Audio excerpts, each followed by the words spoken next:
Ciao, sono Michele Righetti. Oggi facciamo la lezione numero 10 ed andiamo a suonare il brano 10° della raccolta dei 24 pezzi dal libro di Anna Magdalena.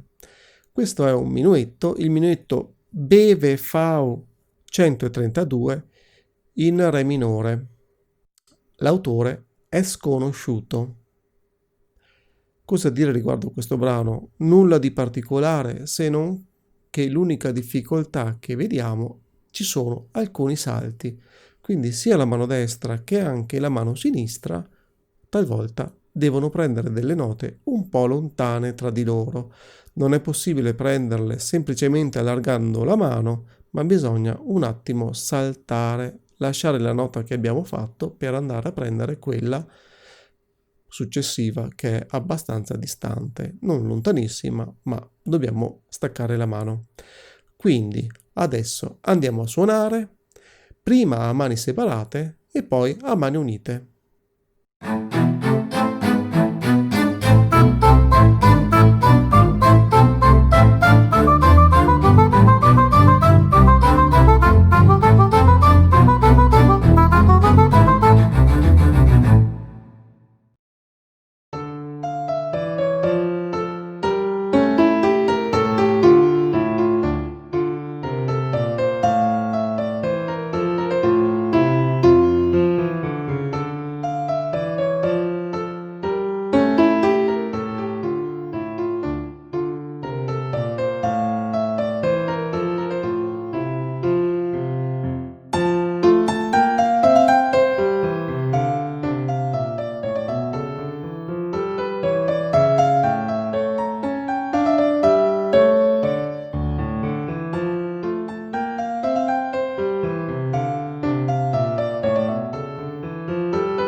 Bene, se questo video ti è piaciuto, lascia un like ed iscriviti al canale.